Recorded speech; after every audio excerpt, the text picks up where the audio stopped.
حضرت ابو ہریرہ رضی اللہ تعالیٰ عنہ راوی ہیں کہ سرکار دو عالم صلی اللہ علیہ وسلم نے فرمایا، جب کوئی بندہ مسلمان یا فرمایا مومن وضو کا ارادہ کرتا ہے اور اپنے منہ کو دھوتا ہے تو پانی کے ساتھ یا فرمایا پانی کے آخری قطرے کے ساتھ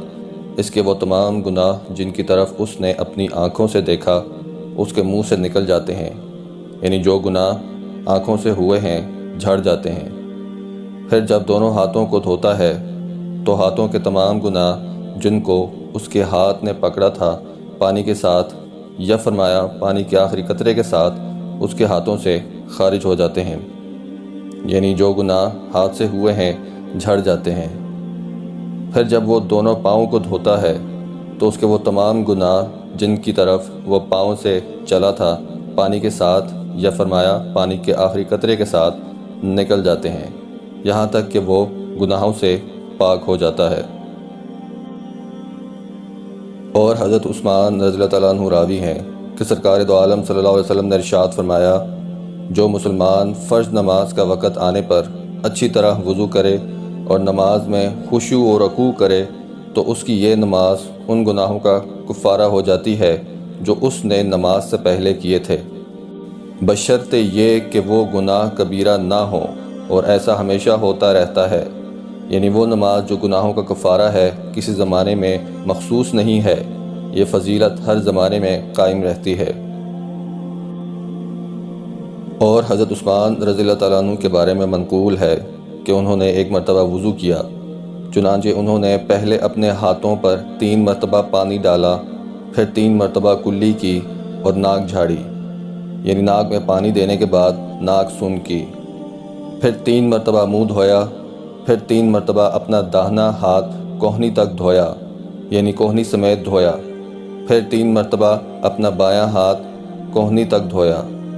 پھر اپنے سر کا مسح کیا، پھر اپنا دایاں پیر 3 مرتبہ دھویا، پھر بایاں پیر 3 مرتبہ دھویا،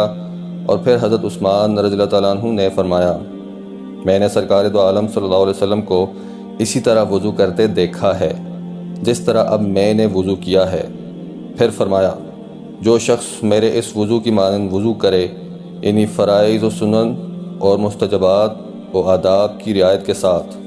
پھر 2 رکعت نماز پڑھے اور نماز کے اندر اپنے دل سے کچھ باتیں نہ کرے، یعنی پورے دھیان سے نماز پڑھے، تو اس کے تمام پچھلے گناہ بخشے جاتے ہیں۔ اور حضرت عقبہ بن عامر رضی اللہ تعالیٰ عنہ راوی ہیں کہ سرکار دو عالم صلی اللہ علیہ وسلم نے ارشاد فرمایا، جو مسلمان وضو کرے اور اچھا وضو کرے، پھر کھڑا ہو اور 2 رکعت نماز پڑھے دل اور منہ سے متوجہ ہو کر، یعنی ظاہر و باطن کے ساتھ متوجہ ہو کر، تو اس کے لیے جنت واجب ہو جاتی ہے۔ اور حضرت عمر بن الخطاب راوی ہیں کہ سرکار دو عالم صلی اللہ علیہ وسلم نے ارشاد فرمایا، تم میں جو شخص وضو کرے اور اس کی خوبیوں کو انتہا پر پہنچا دے، یا آپ صلی اللہ علیہ وسلم نے یہ الفاظ فرمائے کہ اور پورا وضو کرے پھر کہے، اشہد ان لا الہ الا اللہ وان محمدًا عبدہ ورسولہ،